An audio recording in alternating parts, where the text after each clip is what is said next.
The majority of people think of Malta as the George Cross Island, and rightly so.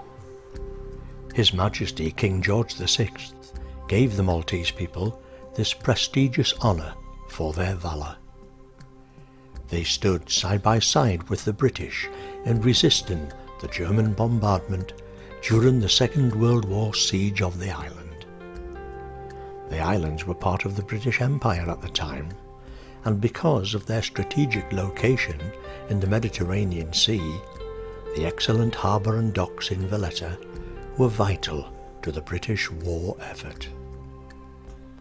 The shipping lanes had to be protected at all costs.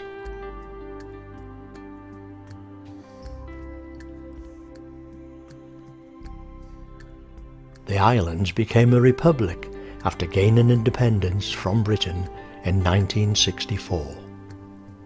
Although Maltese is the official language and is spoken mostly, English is the second language and is also widely used. Malta joined the European Union in 2004, and in 2007 they adopted the euro as their currency. The Maltese are a warm, friendly people who still have affection for the British. They drive on the same side of the road as we do and share many of our Western ideals. Malta is a strong Roman Catholic country, so it's understandable that there are many beautiful churches on the island.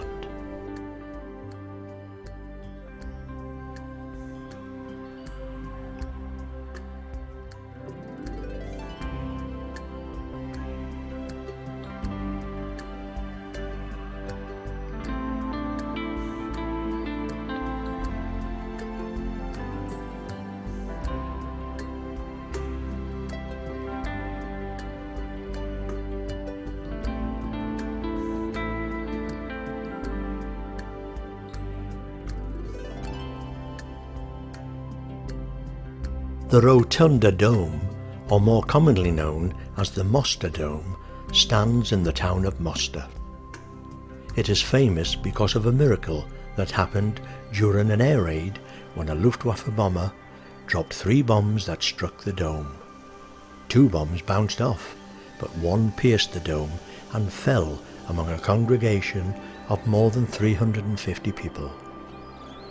The bomb failed to explode, and the incident is now referred to as the bomb miracle.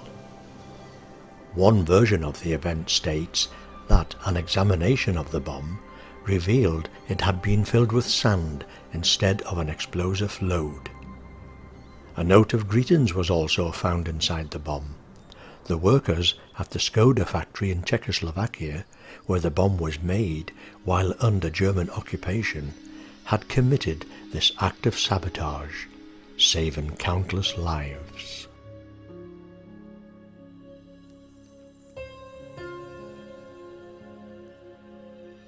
The ancient walled city of Medina was the Phoenician capital of Malta long before Valletta. A very small population of about 300 people live there now. The residents and visitors alike now refer to it as the Silent City.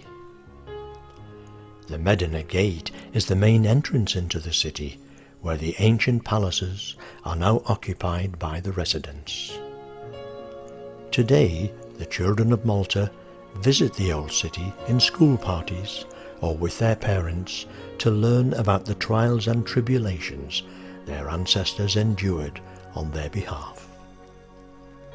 Maltese people are said to believe that marriages without children are not marriages, and like most other Mediterranean cultures, they cherish their children dearly. It's very plain to see that there is a great deal of happiness among the indigenous population, which rubs off onto the many tourists who visit these shores.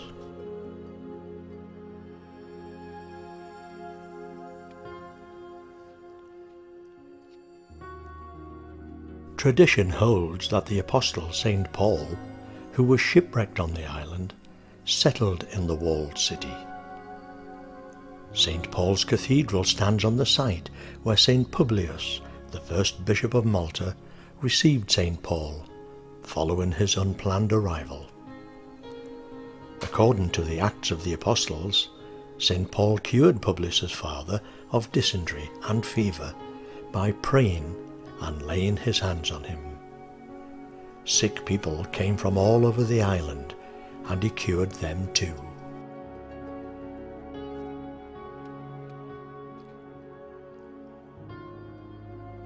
There will always be legends and stories to tell, some true and some embellished for the tourists. Someone once said, "Never let the truth stand in the way of a good story."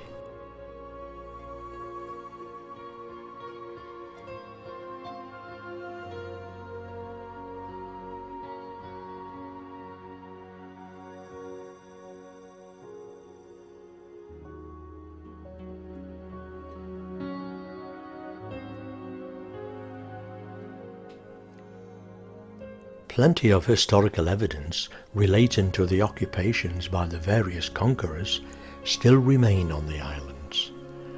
The museums and heritage sites are well worth a visit. They give an insight into the influence the ancient Greeks, Phoenicians and the Romans had in the shaping of this archipelago before the Italians, French and finally Britain left their mark. If Germany had succeeded in forcing the British garrison and the brave Maltese people to surrender, then according to Churchill, the war would have been lost. What would Malta be today if that had happened?